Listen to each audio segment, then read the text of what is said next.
Good morning, everybody. I'm not sure, I didn't look to see how many participants we had, but I hope we have a decent turnout here. We have all seen in the past how SOAR credits may not be getting awarded as quickly and easily as we had hoped. So I came up with an idea, and some of it was based on what we're seeing now with COVID as well. So my name is Karen Lipnichan, and I work at Lackawanna College, which is in northeastern Pennsylvania. And I am the Programs of Study Coordinator and Recruiter. So for that long title, basically what I do is I maintain all of the agreements with PDE and with the individual institutions. And I also visit the secondary institutions for recruiting purposes. I'd like to ask each of you in the chat if you could just type in your name, your institution, and if you know what your average number of SOAR students is. I'm not sure that I'll be able to access it during this, but I'll be curious to go back and see what those numbers look like.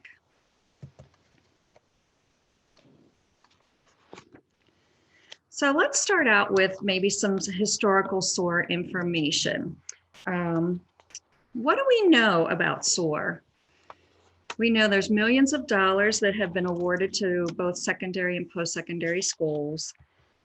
There's a small percentage of students that receive the credits. We would always like the number of students to be much larger than it is. Students sometimes don't request the credits because it's too difficult or they don't know how. They feel that it's too much running around to do and it's not worth their time. Or other times they request them. I know I've had this, they'll request the credits, but they don't receive it. Maybe they didn't have their NOCD scores high enough, or they were unable to get a copy of one of the papers, or they lost it. I've had a student lose their high school diploma. So a variety of reasons. So again, let's see where we can jump off from that and try to make it a better opportunity for our students. But right now we have a new challenge out here. And as I said, that's COVID-19. So what other difficulties might that bring? Are people going to want to share their papers for fear of germs? Are we going to change that atmosphere of being a paper passing institution? How will the students request and submit their paperwork if they're virtually learning or the employees are working from home? And how will secondary schools provide paperwork to post-secondary? Again, the same thing. How do they get the paperwork shifted around? Right now, we tend to rely an awful lot on physical papers. So what are the requirements of SOAR, and who provides the information for the students? Where do they get all of this paperwork? Well, it's a little different. I'm not sure if everybody noticed, there are a couple differences between Perkins 4 and Perkins 5. They weren't kind of shouted out to us, but they were listed in the instructions for coming up with the articulation agreements. So I wanted to point out those differences, and it's something that we will really have to keep an eye on if we have a student who fell under Perkins 4 and still has the opportunity to matriculate within 3 years versus our new Perkins 5 only have 16 months. Hey, Karen. Yes. Can I interrupt for a minute? Are you sharing a PowerPoint, because everyone is not seeing it? Oh, I am. So Okay. whenever you click share screen, you make sure you're if you're in your PowerPoint presentation, you have to reshare the screen in the PowerPoint presentation. Sorry about that. Okay, I'm sorry. Okay, let me go back. Someone just asked, so I just wanted to make sure that that's what you were doing. Okay, so share screen, and I'll go back. There we go. Is it out there now for everybody? There we go. Yes, thank you. Okay. Well, I can click back through. Most of it was just what I read. So this is the big screen that would be a little bit more important here. So then it, of course, goes through everything again. Let me get down to where I was. So a lot of talking I just did, but here's a little side-by-side comparison. So there are, 7 different requirements that we're supposed to collect as a post-secondary unit in order to award credit for our students. But like I said, the first one has changed where the matriculation timeframe is a lot shorter now. And that makes sense in a lot of ways because students could lose some of that knowledge over a longer time frame. But it does allow for a student who may not be college ready to complete some classes necessary to move on to a specific program, or they take a gap year, that sort of thing. I don't know the specific reasons, but that's kind of what I came up with as to why a student might need 16 months to enroll in an actual program. The other items stay the same as far as the cover sheets, the diploma, but when we get to the transcript, this was one that I noted a lot later on in the process of the GPA used to be 2.5 and now it is 2.75. So hopefully everybody else has taken note of that and you're making sure, because we don't want anybody to award credits that wouldn't actually fit into that guideline. The secondary competency text list and the skill certificate, all of that continues on as normal. But if you look at that, that's a lot of information. And do we know where the students get that information? Who do they have to talk to? Well, they have a couple different places. The secondary technical school, and this is based on whether they're at a comprehensive high school or they have a homeschool and travel to a CTC. It's a little easier if they have a comprehensive school, but these are the two entities that would provide some of the different information. And I think most of us are aware of this, but this is just a refresher looking at it from a student perspective. So they need from their counselor the documentation cover sheet, from their instructor the task list cover sheet and the signed off task list. Again, from their counselor, their NOCD results. And then I believe also their counselor, their industry certifications. I'm not sure, probably how those are handed out to the students, but either their instructor or their counselor. Now their home high school, which they're not necessarily there as much, they also need to provide information for them, including their high school transcript and their high school diploma. Well, as I said, I've actually had students lose that from the time they get it in May until they start requesting these credits later on in the summer. There may be various reasons. We do have homeless students, we have transient students, and there are some that just don't understand the importance of these documents. So part of my goal is, how do we remove the confusion as far as where the students obtain these documents, and how do we keep them from losing them? So what are some of the difficulties? I mentioned a couple there. Let's talk about a few more. Students are not necessarily aware of SOAR. They may be told about it numerous times while they're in their classrooms with meeting with counselors, whatever may happen in their secondary schools, be it a homeschool or technical school. But until they need that information, they tend to not retain it so well. Another thing that happens for students is they may change programs. They may have thought they liked the idea of a program while they're in 9th, 10th, 11th grade, whatever. But by the time they finish that, they may realize, boy, that just wasn't for me, and now I have a different interest. Well, we can't award SOAR credits if they don't stay in those programs. Some students also choose, they feel as if they did not learn the information they needed necessarily, or they're afraid they don't know it well enough that they should take it on the college level. So we've had some students that retake the courses so they don't qualify to get SOAR credits. Another difficulty is their NOCD scores aren't high enough. Another one is they're not completers for whatever reason. Maybe they didn't start soon enough in the program, or for whatever reason, they just don't complete a program. And the biggest one, the one I want to really talk about today, is students lose their paperwork or don't know where to get it from. How do they get it? Who do they talk to? How do they organize it? And just what is it they need? So that's what I'm going to focus on today and how we can help them with that. So that's my next screen. How can we help them obtain and submit their paperwork? We all know that this is an ongoing issue, and I think every school has tried to figure out a way to do it. And a lot of schools have decided that, at least schools I've worked with, they provide a copy of all the documents to the students at their graduation. Some of them in a nice folder, some of them stapled together. However it may be, they provide a copy of all of their documents. Unfortunately, a lot of times the originals are given to the student, and there are no copies kept on hand at the secondary school. That makes it difficult if the student does in fact lose them. So let's talk about another opportunity or another way to get the information to the students. How about this? A copy is given to all the students, and the secondary institution maintains a copy in the file.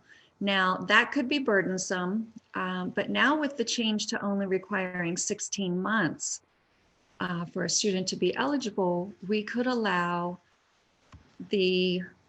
after the 16 months, that portion of the student's file could be destroyed.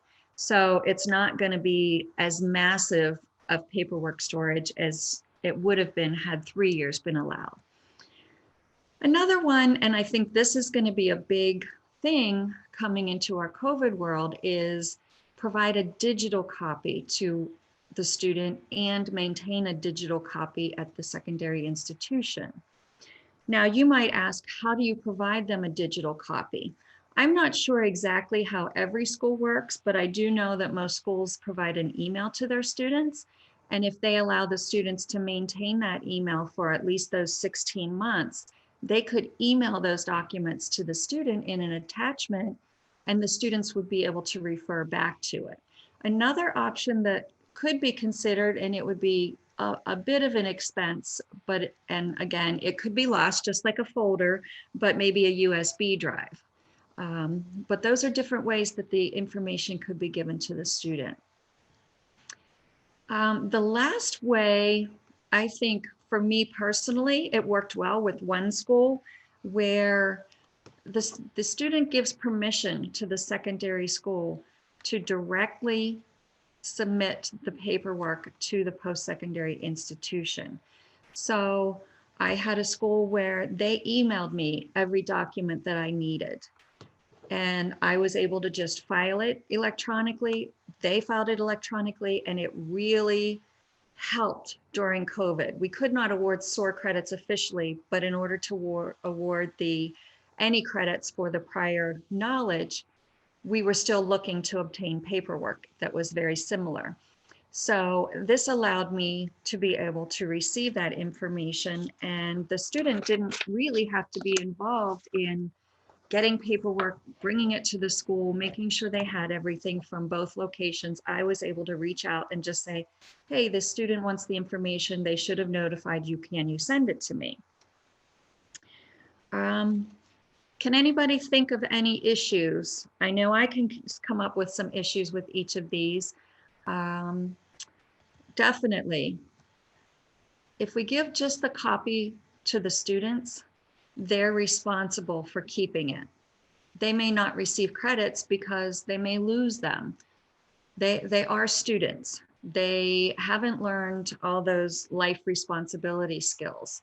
So they are young.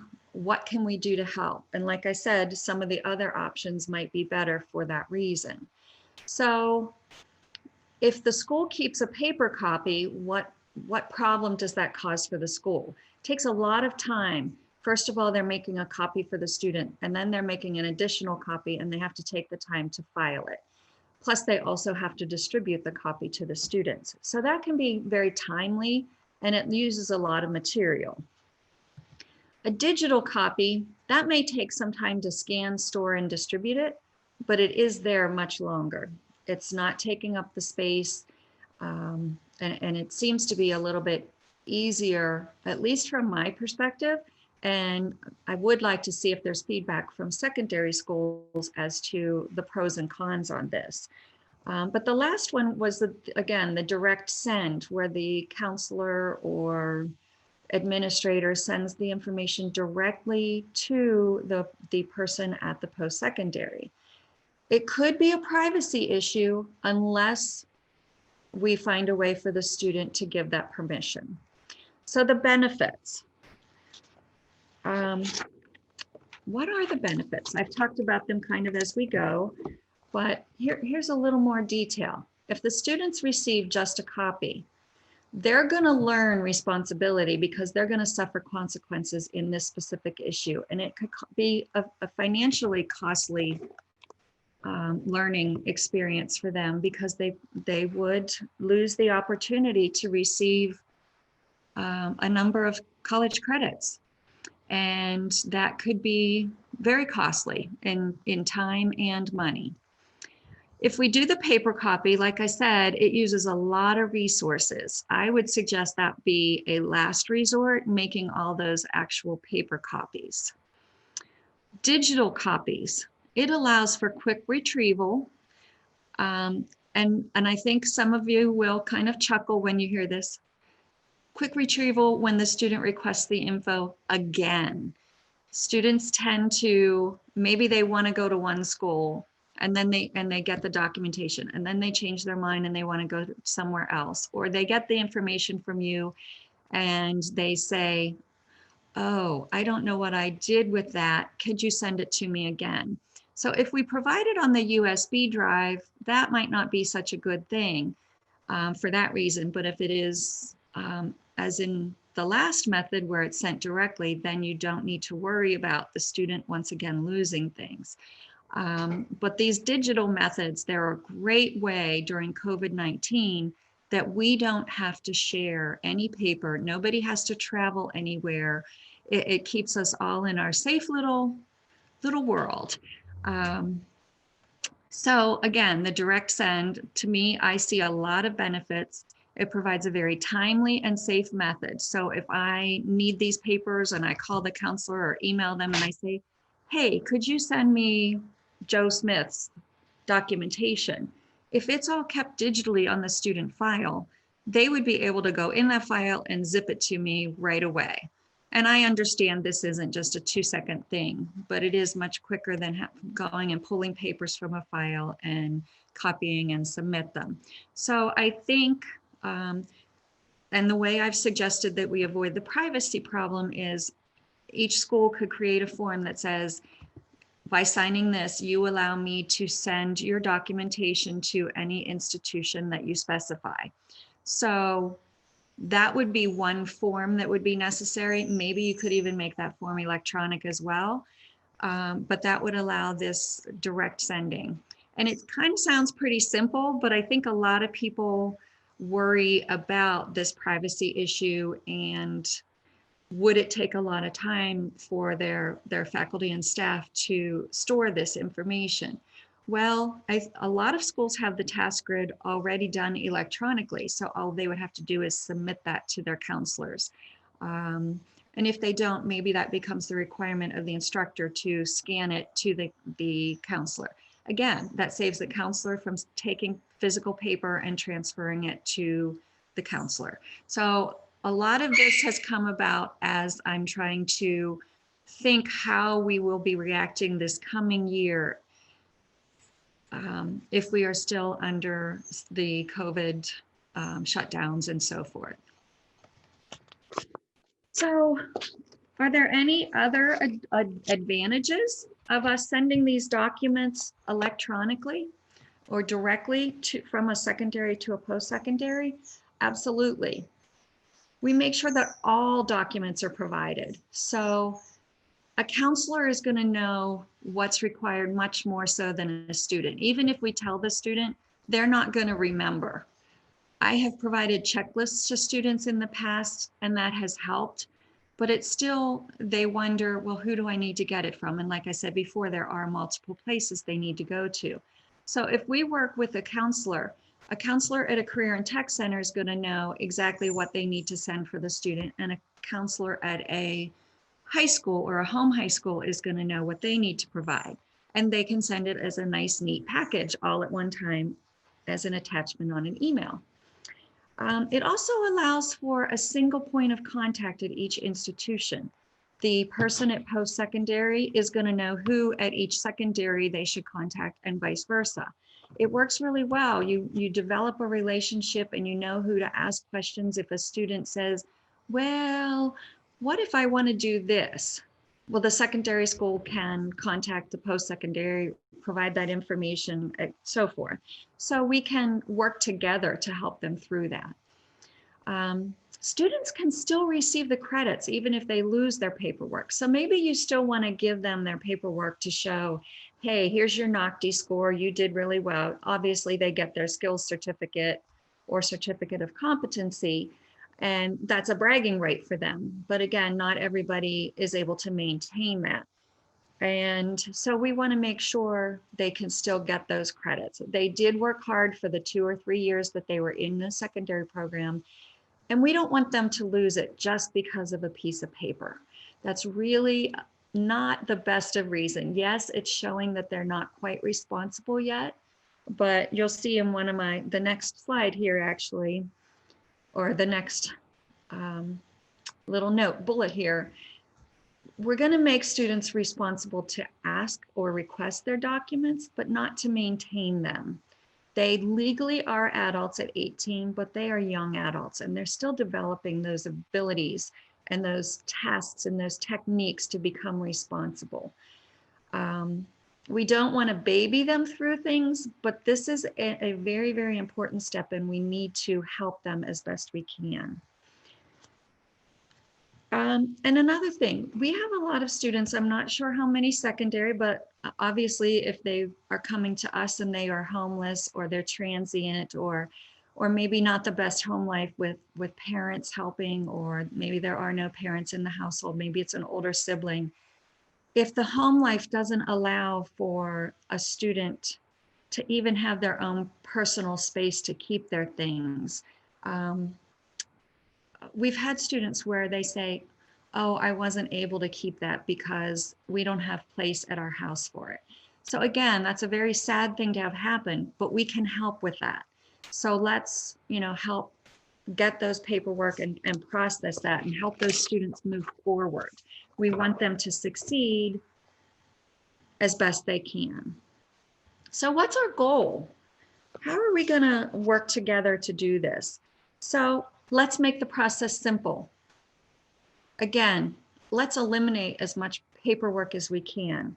Provide all the capabilities of getting it from one person to another person and helping those students. Let's get them the most credits we can to lower their cost or lower their time in college.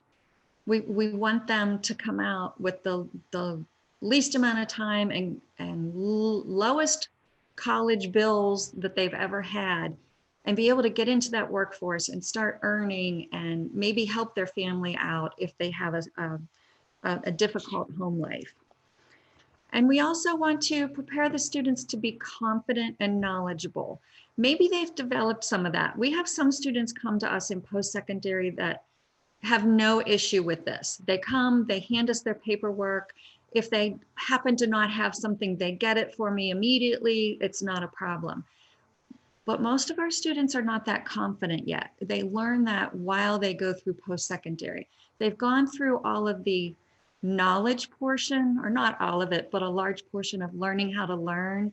Now they learn responsibility and confidence and a lot of different, as people used to call them, the soft skills, the ability to do things. So they start seeing how to do a lot more of that once they reach the post-secondary level.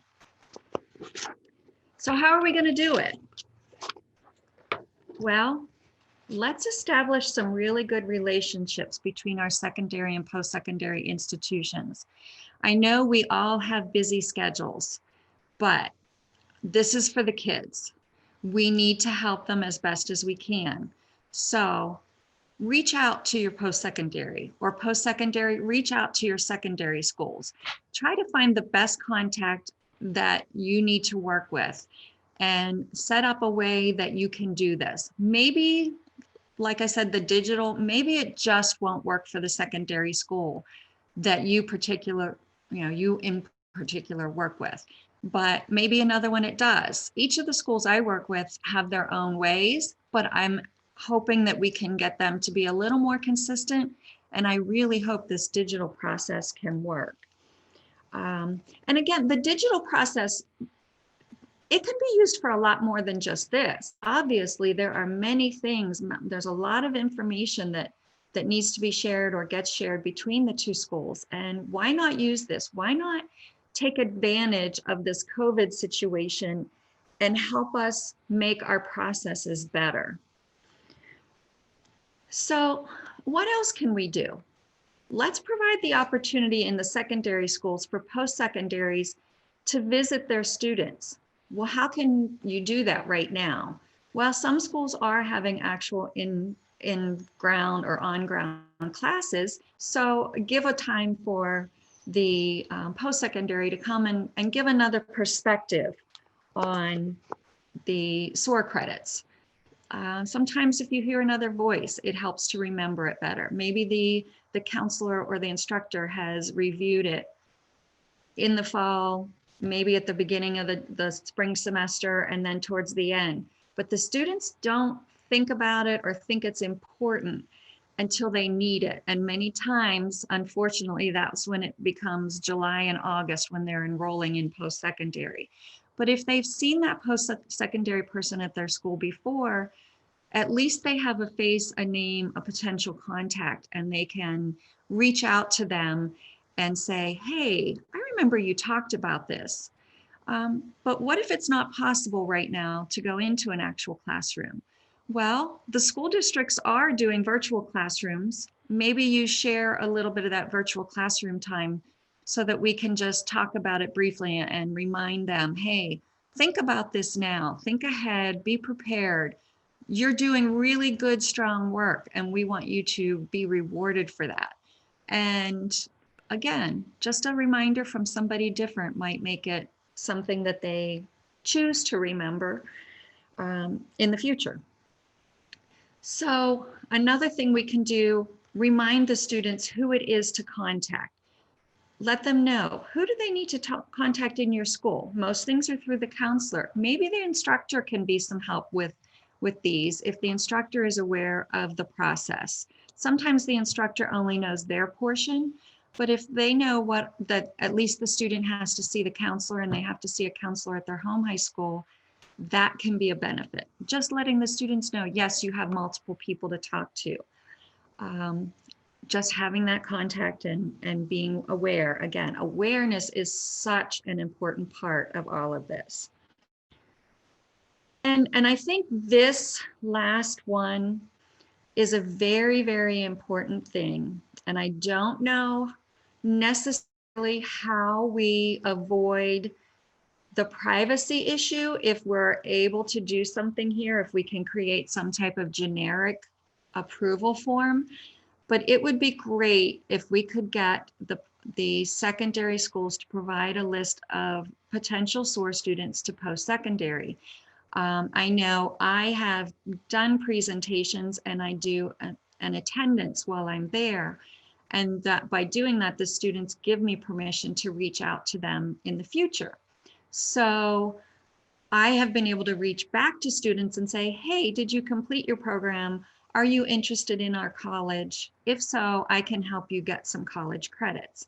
So if we were able to share lists much more readily with each other, I think it would lead to even more students. So if anybody has suggestions on how we can do that, or maybe if there's a PDE person listening in on this, if they know of what those actual legalities are, and if we have a problem, that would be wonderful.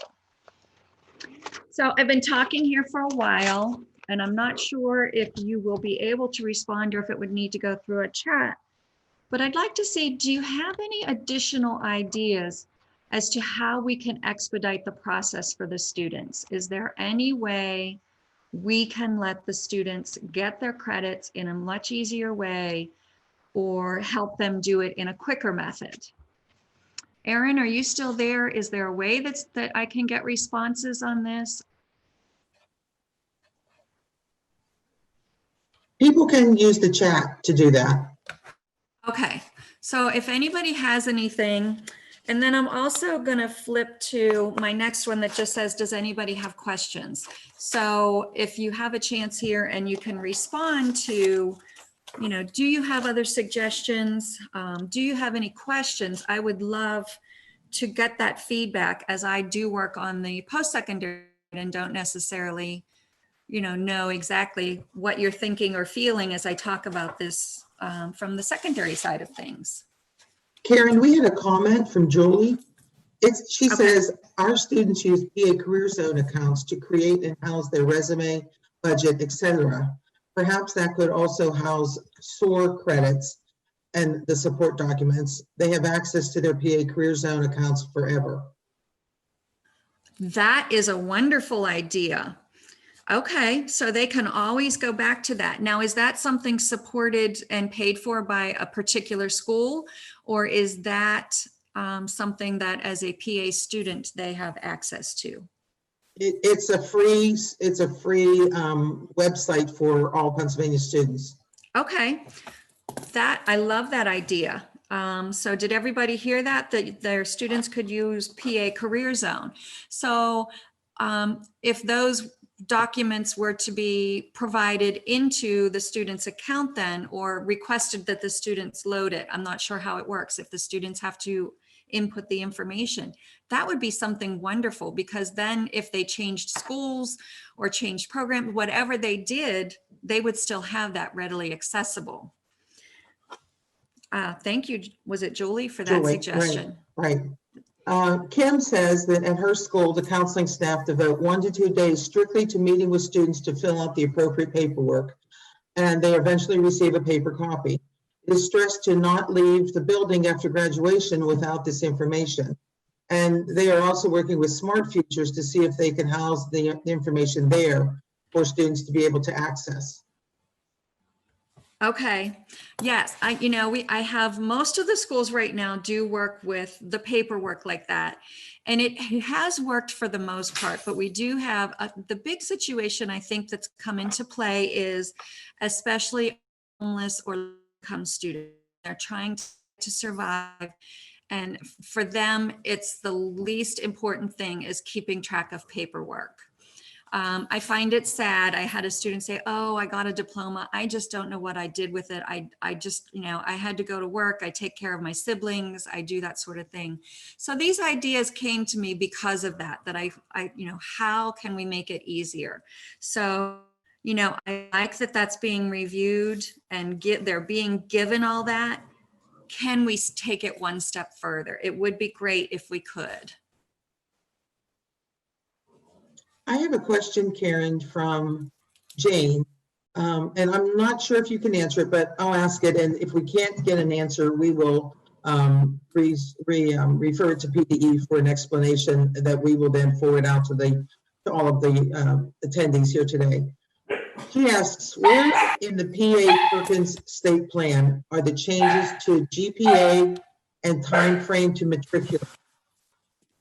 Okay, I'm glad somebody asked that because I happened upon them by chance.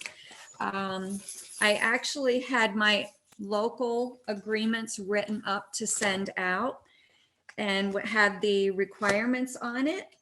And something made me pull up the agreement instructions that we were sent back in June. I believe it was from Tama Lee. And it gave us a copy of the Pennsylvania statewide credit transfer agreement. And if you read through that agreement, when you get to the back section, it is, let's see, it is like a 7 or 8, oh no, it's 10 pages. There is a portion in there, I'm trying to find it right now because I know I didn't highlight it, but there is a page in there where it talks about what the student requirements are. And I just happened to notice it one day. I apologize, I'm looking and looking, and maybe I'm looking in the wrong document. I know it was one of the 2 documents that were sent to us. I thought it was that one. Technical scopes. Because it was a real surprise to me. I had not heard it at any point. Here we go. Okay, it's on page 5 of the Perkins statewide credit transfer agreement. So even if you don't have the email from back in June, I would guess you could pull up the credit transfer agreement. And it's the instructions and how you go about setting up the instructions. It's not the signatory addendum, but basically how you would use that and what you're agreeing to as a secondary or post-secondary institution. But on page 5, it tells you students must, and it earn a high school diploma, achieve a minimum 2.7 grade point average on a 4.0 scale, et cetera. And it goes down through there. So that was a surprise to me. And that was why I wanted to share that today, that was a new issue in there. And also on page 4 of that, it has a time limit, and it's acceptable for 16 months after graduating. So make sure, you know, these papers that they send out to us, I know we feel like, wow, there's so much information to read, but it is very important to read it because we may miss some of those requirements. And we want to make sure we don't have a student that maybe had a 2.6 whatever, and we offer them credit and they actually didn't qualify. So we want to be sure we catch all of those things. And if there's anybody on here that has seen something that I missed, please share that as well. Thanks, Karen. Another comment that was made is that direct contact with school personnel who handle SOAR paperwork, and that person could set up Zoom meetings with groups of students that are targeted as going on for post-secondary and invite you and other post-secondary schools to speak to those students. I love that. I think that's a great idea. So like a little mini college fair for the students that are in SOAR. That's a great idea. I think anything that we can do to help at post-secondary, I know I'm very willing to talk to these students, and you know, sometimes they just have questions about college in general. Can I do it? You know, the stigma that's out there that our career and tech kids aren't ready for college is so wrong. I'll personally attest to all of the students that I have had come through SOAR since I've been at the college for almost 4 years have a 3.0 or better. And actually there's only one that's below a 3.5 GPA. So that is the experience we've had. And I think it's just a great testament to how dedicated these students are. And the more we can let them know, the more confident they will be that they can make it through college. Okay. Jane would like to know if this new document that you referenced was sent to the field. And I'm sure post-secondary institutions received it. And Jane, we'll get a better answer for you from the Department of Ed. And it may be on their website at this point that folks can access it, but we'll have someone respond to your question in more depth. And then Joe has a question. With the decline of post-secondary enrollment, along with pandemic fallout of uncertainty, will SOAR credits be awarded in new formats?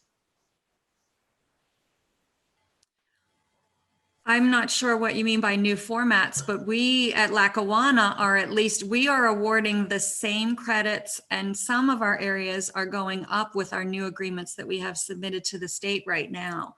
So it has not been a concern for us. We believe the students have done the work and that they are eligible to receive the credits, and they should not have to be punished just because we're going through a pandemic. Okay, thank you. Mm-hmm. I don't have any other questions or comments. Folks, if you have a question or if you want to reference an idea that Karen had asked for, please type it into either the chat or the question and answer boxes at this time.